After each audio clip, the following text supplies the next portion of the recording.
Voici Alicia, étudiante en Master 2 de marketing à l'IAE d'Amiens. Ce matin, son bus est passé en avance et elle l'a loupé. Donc elle a attendu le suivant qui était plein et elle n'a pas pu valider sa carte. Donc si les contrôleurs passent, elle aura forcément une amende. En plus de ça, il y a plein de travaux en ce moment. Et la circulation du matin, elle le sait, elle sera en retard ce matin une fois encore. Mais quelle autre alternative a-t-elle? La voiture? Elle n'en a pas, au contraire de Mélanie. Mélanie vient en voiture tous les matins à l'IAE et elle finit donc tous les matins aussi dans les bouchons. Elle tente de garder son calme, car elle sait qu'après avoir passé les bouchons, elle va devoir trouver une place pour se garer, tout en priant pour qu'elle ne soit pas payante, donc en général, elle se gare loin de l'IAE, très loin. C'est soit ça de toute façon, soit payer une place de parking qui coûte un bras, sans compter le coût du carburant aussi. Elle le sait, elle sera en retard ce matin une fois encore. Mais quelle autre alternative a-t-elle? Elle pourrait venir en train puis marcher de la gare à l'IAE comme le fait Alexis. Il est dans la même classe que Mélanie et Alicia, et il prend le train tous les jours. Sauf que entre les grèves, les retards et les trains qui ne peuvent pas partir sans leur contrôleur, il est arrivé pas mal de fois en retard ces derniers temps. Et il le sait. Il sera en retard ce matin une fois encore. Mais quelle autre alternative a-t-il?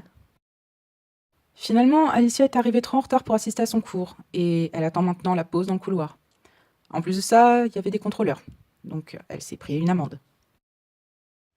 Et Alexis aussi est en retard, puisque son train est resté plus de 30 minutes bloqué sur les voies. Et pareil pour Mélanie, qui, après avoir gardé son calme dans les bouchons, n'a pas réussi à trouver de place de stationnement proche de l'IAE. Mais nos 3 retardataires auraient pu éviter ça.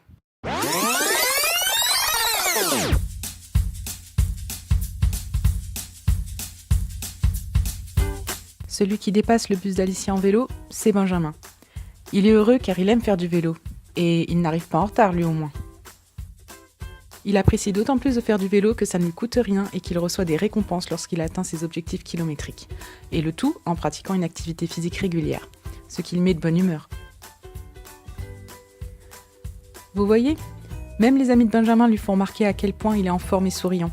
Et tout ça, c'est grâce au programme VEPS. VEPS s'adresse aux collégiens, lycéens et étudiants.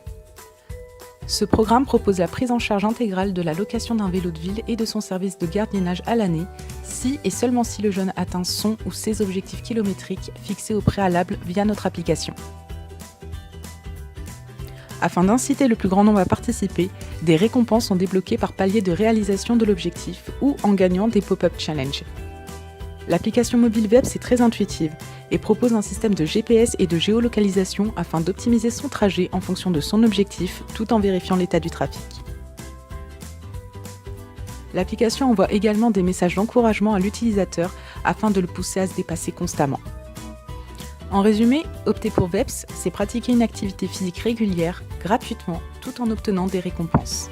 Et autrement dit, c'est un bon moyen de lutter contre la sédentarité chez les jeunes, tout en étant respectueux de l'environnement. Afin de tester notre nudge, nous avons diffusé un questionnaire et déjà plus de 70% des personnes interrogées, dont 86% qui n'utilisent jamais le vélo, se déclarent prêtes à utiliser VEPS si le projet venait à être mis en place. Alors comme Benjamin et ses amis, optez pour VEPS, le challenge gagnant-gagnant.